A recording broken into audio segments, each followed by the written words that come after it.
Hello मेरे प्यारे बच्चों, my name is Sunil Shinde. Welcome to Shinde's chemistry techniques. देखिए बच्चों, अब हम सॉलिड स्टेट चैप्टर कंप्लीट हो चुका है, उसका न्यूमेरिकल भी कंप्लीट हो गया है। अब हम डिस्कस करने जा रहे हैं उस पर बेस्ड कुछ इंपॉर्टेंट एमसीक्यूज, मतलब एमसीक्यूज की प्रैक्टिस करने जा रहे हैं। ऐसा बोलो तो और अच्छा रहेगा, प्रैक्टिस करेंगे। तो अभी मैं सॉल्व करता हूँ, एक एक क्वेश्चन हम सॉल्व करके देखते हैं। तो उसमें मैं 20 एमसीक्यूज लेने वाला हूँ। मैं 20 एमसीक्यूज हर एक चैप्टर का हम डिस्कस करेंगे। उसके बाद में फिर देखेंगे एक्सरसाइज में कुछ दिए हुए तो एक्सरसाइज बाद में सॉल्व करेंगे। तो पहले देख लेते हैं ये पहले क्वेश्चंस। देखिए अभी पहला क्वेश्चन है, in solids the constituent particles में बी। अभी कॉन्स्टिट्यूएंट पार्टिकल्स आपको मालूम है क्या होता है? Atoms, ions, molecules. तो उसमें पहला ऑप्शन देखा एटम्स, ये है होता ही है, आयंस होता ही है, मॉलिक्यूल्स भी होता है, और फोर्थ लिखा है any one of them. Correct है, मतलब सबसे अच्छा आंसर तो ये होगा, फिर डी हो गया। कोई कंफ्यूजन? आसान है, कॉन्स्टेंट पार्टिकल। फिर the अमार्फस substances.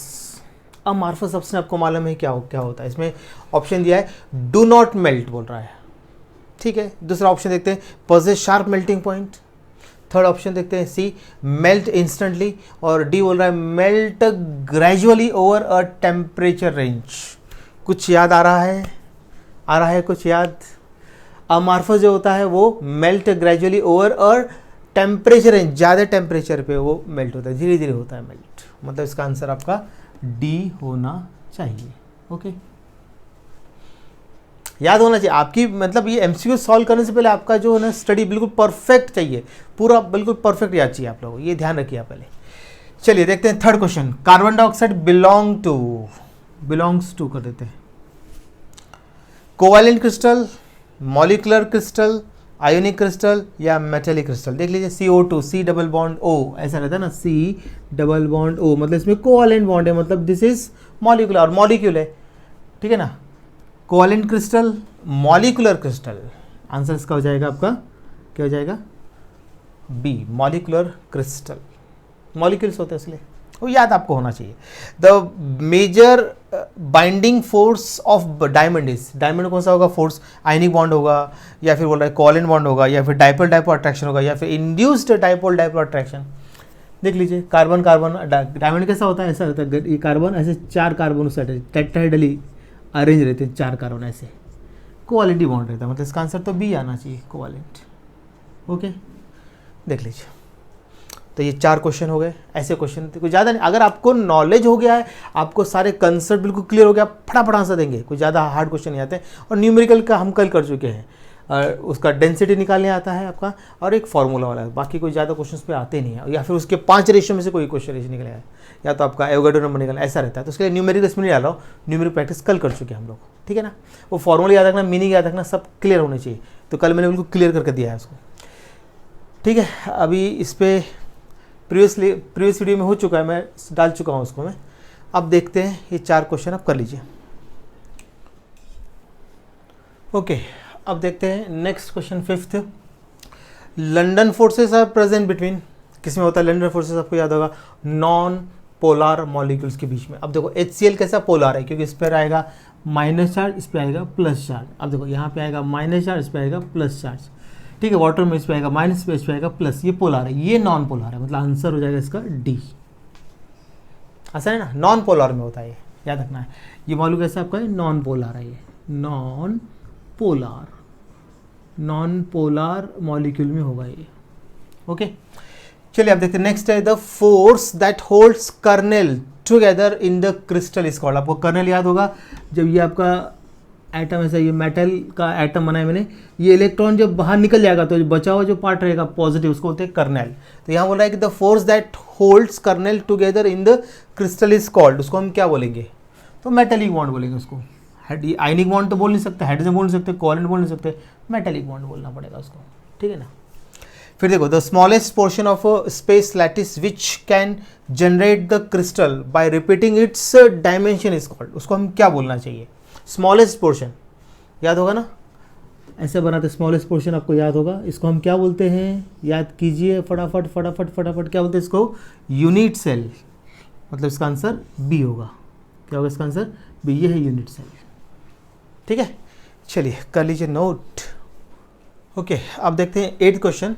a regular arrangement of the constituent particles of a crystal in a 3-dimensional space is called. क्या बोल रहा है?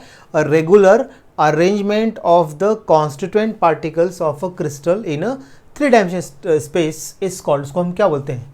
रेगुलर अरेंजमेंट को लैटिस पॉइंट बोलेंगे, या स्पेस पॉइंट बोलेंगे, या स्पेस लैटिस बोलेंगे, या यूनिट लैटिस बोलेंगे. फंस गए सब में? अलग अलग पॉइंट, कहीं लैटिस, सब फंस रहा है. हाँ, कुछ याद आ रहा है? स्पेस लैटिस बोलते हैं इसको, रेगुलर अरेंजमेंट को हम क्या बोलते हैं? इसको स्पेस लैटिस बोला जाता है. ठीक है ना, या स्पेस साइड भी बोल सकते हैं इसको हम लोग. चलिए अब नेक्स्ट क्वेश्चन है 9th. In the face centre unit cell the points are present at the face centre वाला FCC जो रहता है यूनिट सेल, उसमें आपको बताना है कि the points are present at. कहाँ पे होता है? कॉर्नर्स पे होता है. कहाँ पे होता है? याद कीजिए, कॉर्नर्स पे तो होते ही होता है, और साथ में होगा फेस में, होगा फेस के सेंटर में होगा. तो मतलब देखो ये ऑप्शन हो रहा है कॉर्नर्स है face centres of the unit cell. पहले आंसर राइट दिख रहा है, फिर corners of the unit cell wrong है, face centre of the unit cell wrong है, कॉर्नर्स एंड सेंटर नहीं. इसका आंसर होगा ए. क्या होगा आपका? Corners and face centres of the unit cell में रहता है. आपको याद होगा, कॉर्नर्स पे रहता ही रहता है, साथ में फेस के सेंटर में रहता है इसमें. ठीक है ना. चलिए अब देखते हैं next question. The number of atoms present per face centred cubic unit cell is. Face centre में कितना होगा? आपको याद आएगा? कितने लोगों को याद आता है इसमें? याद कीजिए. अब देखो कॉर्नर्स की बात करते हैं तो 8 कॉर्नर्स है, और एक कॉर्नर कितना कॉन्ट्रीब्यूट करता है? 1/8, मतलब इसका आ जाएगा 1 कैसे करके. अब फेस पे कितना होगा? फेस पे होता हाफ, तो कितने फेस है? 3 फेस है, सॉरी 6 फेसेस है, और कितना एक फेस 1/2 कंट्रीब्यूट करता है, मतलब यहाँ से आएगा 1 आएगा, और यहाँ से आएगा कितना? 3. टोटल कितना हो गया? 4. ऐसा आपका आ जाएगा कैलकुलेट करके. तो इसका आंसर 1 2 3 4 डी आंसर होगा इसका. करेक्ट. चलिए कर लीजिए नोट डाउन इसको. ओके, अब देखते हैं 11th question. The packing efficiency of a body centred cubic structure is. आपको मैंने सारे निकाल के दिखाए हुए कितने हैं, तो मेरे ख्याल से बॉडी सेंटर का 68% होता है, और एम्प्टी स्पेस 32. बराबर है कि नहीं? ये आंसर होगा इसका सी डायरेक्ट. फिर विच of the following is not ferromagnetism. Ferromagnetic मतलब आपको याद है तो जो निकल है फेरोमैग्नेटिक, क्योंकि इसमें सीधा सारे सिंगल अनपेड इलेक्ट्रॉन ज़्यादा. मैग्नीज में नहीं होते हैं, मैग्नीज में नहीं आएगा, मैग्नीज नहीं है. कोबाल्ट है, आयन है, मतलब इसका आंसर आएगा आपका बी आएगा. मैग्नीज नहीं है, देख लीजिए. फिर a crystal is formed by 2 elements X and Y in cubic structure. X atoms are at the corners, मतलब अब यहाँ लिखते हैं number of atoms at number of X atoms, number of X atoms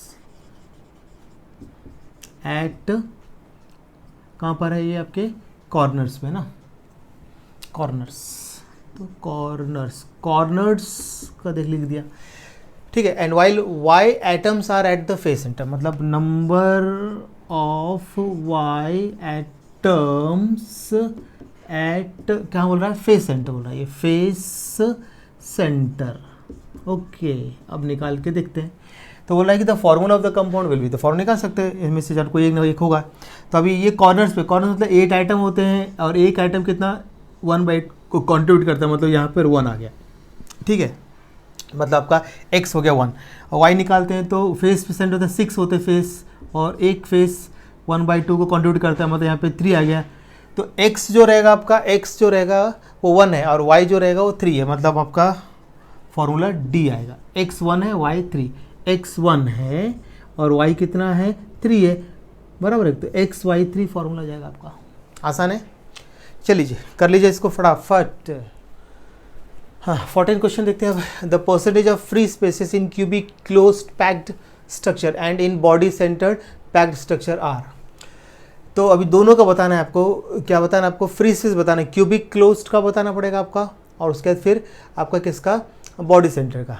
ठीक है. क्यूबिक क्लोज याद है? CCP बोलते हैं उसको, या फिर FCC बोलते हैं, याद है ना? तो मेरे ख्याल से इसका तो 26 होता है, और इसका कितना होता है? 32 होता है. इसका आंसर डी मैच होगा आपका, डी. ठीक है ना. फिर नेक्स्ट है इन sodium chloride crystal the number of nearest neighbours of each sodium ion is. तो सोडियम आयन बोला, सोडियम क्लोराइड क्रिस्टल में क्या हो रहा है? Number of nearest neighbours of each sodium ion. तो अब से हम बनाते हैं सोडियम, फिर क्लोराइड, फिर सोडियम, फिर क्लोराइड, फिर सोडियम, फिर क्लोराइड. ठीक है। यहाँ पे आएगा क्लोराइड, फिर आएगा सोडियम, फिर आएगा यहाँ पर आपका क्लोराइड, फिर यहाँ पे आ जाएगा सोडियम। ऐसा आपका ये क्रिस्टल बनते जाएगा, ठीक है। फिर सोडियम, फिर क्लोराइड, फिर यहाँ पे सोडियम, फिर यहाँ पे क्लोराइड, ऐसा आपको बनाते चलना है, ऑल्टरनेट बनाना है। तो अभी यहाँ बोल रहा है कि क्वेश्चन क्या बोल रहा है कि the number of nearest neighbours of each sodium ion, sodium ion के कितने होंगे, तो मतलब ये 1 2 3, यहाँ से 1 2 3 6 लग रहे हैं मुझे यहाँ पर। अभी जगह ही नहीं बनाने के लिए मेरे को, पूरा बना के देखेंगे तो आ जाएगा, सोडियम में 6 आ जाएंगे यहाँ पे, ठीक है ना। इस टाइप से आपको याद रखना है, तो 6 क्लोराइड आयन्स आ जाएंगे आपके। इसका आंसर सी होना चाहिए, ठीक है। ऐसा बना के मतलब यहाँ से 3 है ना, अभी देखो यहाँ से अब ये जो है ना आपका सोडियम है, ये 3 इधर से, तो अब इधर से भी 3 होंगे, 3 3 6 होगा, इसलिए 6 आंसर आएगा इसका, ठीक है ना। तो कर लीजिए इतना। ओके, आप देखते हैं question number 16। Due to Frenkel defect the density of ionic solid. Frenkel defect का रंग क्या होता है? अब आपको फ्रैंकल डिफेक्ट आपको याद आना चाहिए, स्टॉकी डिफेक्ट, ये दो तो बहुत ही ज़्यादा इंपॉर्टेंट है। तो क्या होगा इसमें, द डेंसिटी कम होगी कि ज़्यादा होगी, तो इंक्रीज बोल रहा है, डिक्रीज बोल रहा है, रिमेन सेम, फ्लैक्चुएट। सेम ही रहता है डेंसिटी, रिमेन सेम, याद आ रहा है आपको, फ्रैंकल डिफेक्ट। ओके, उसके बाद फिर देखो which of the following compound shows both Frenkel और स्टॉकी डिफेक्ट, उसके एग्जांपल्स आपको याद होने चाहिए। तो silver iodide, sodium chloride, silver chloride, potassium chloride. Silver iodide ये दोनों में शो होता है, आपका फ्रैंकल में भी होता है और स्टॉकी में होता है। अब वो एग्जाम्पल याद चाहिए, ठीक है ना, उसमें ज़्यादा एक्सप्लेनेशन नहीं है। Semi conductors are manufactured by addition of impurities. Impurities हम पी ब्लॉक का यूज़ करते हैं, 14 ग्रुप में 15 डालते हैं या फिर 13, मतलब एस एक्टिव लेंथ में फिर आपका पी ब्लॉक के ऐड करते हैं, ठीक है ना, हो गया। बहुत इजी है, अगर आपका इंफॉर्मेशन आपके पास है, अगर आपने अपनी अच्छी तरह स्टडी की है, कंसेप्ट क्लियर, तो आंसर डायरेक्ट आते हैं, क्योंकि थियोरेटिकल चैप्टर है, इसको याद चाहिए, ठीक है। कर लीजिए इतना।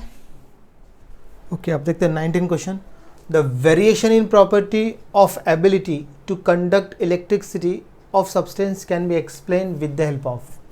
किससे करते हैं, याद करो, बैंड थ्योरी से हमने किया था, ठीक है ना। कंडक्टर्स, इंसुलेटर्स, याद आ रहा है आपको, नहीं आ रहा याद, आया कि नहीं कुछ याद, तो ये उससे हमने किया था एक्सप्लेन। तो ब्रैग इक्वेशन से नहीं किया, फैराडेस इक्वेशन नहीं किया था, बैंड थ्योरी से किया हमने, हमको याद है। प्लैंक थ्योरी नहीं लगती इसके अंदर। अब next last question 20। The property of substance due to presence of unpaired electron is called. Unpaired electron है तो मतलब वो पैरामैग्नेटिज्म होता है, डायमैग्नेटिज्म तो पेड होता है, पॉलीमराइजेशन तो मतलब वो तो पॉलीमराइजेशन है, पॉलीमॉर्फिसिस ये भी नहीं है। इसका आंसर ए होना चाहिए, अनपेड इलेक्ट्रॉन होगा तो सारे, ठीक है ना। यहाँ पे हो गए 20 क्वेश्चन पूरे आपके एमसीक्यूज हो गए हैं। अब आप पढ़िए आराम से, तो आपका ये एमसीक्यूज मतलब एमएचटी सीईटी का भी काम हो गया अभी। अब रह गया सिर्फ आपका क्या एक्सरसाइज रह गया, उसको मैं बाद में करता हूँ, ठीक है ना। अभी हमारा एल्कोफिनॉल था, चलो उसको कंप्लीट करने वाले हैं हम लोग, इसको आप कंप्लीट कर लीजिए, ठीक है। बाद में बात करते हैं फिर पूरा। घर पे रहिए, सेफ रहिए, पढ़ते रहिए, और आप ज़्यादा से ज़्यादा फ्रेंड्स को बताइए, शेयर, मेरा ये चैनल ज़्यादा शेयर कीजिए, आपके व्हाट्सएप ग्रुप में डालिए, ज़्यादा से ज़्यादा शेयर कीजिए। आप इसको बढ़ाना चाहते हैं हम, ज़्यादा बच्चों तक पहुँचा दीजिए आप ये, ठीक है ना। अगर आपको अच्छा लगा तो ऐसे में ज़बरदस्ती नहीं है, आप पे डिपेंड है सब कुछ, मेरे पे कुछ डिपेंड नहीं है। अगर आपको अच्छा लगता है तो आप अपने फ्रेंड्स के साथ शेयर कर सकते हैं और उसको सब्सक्राइब करने लगाइए, ठीक है। चलिए पढ़ते रहिए।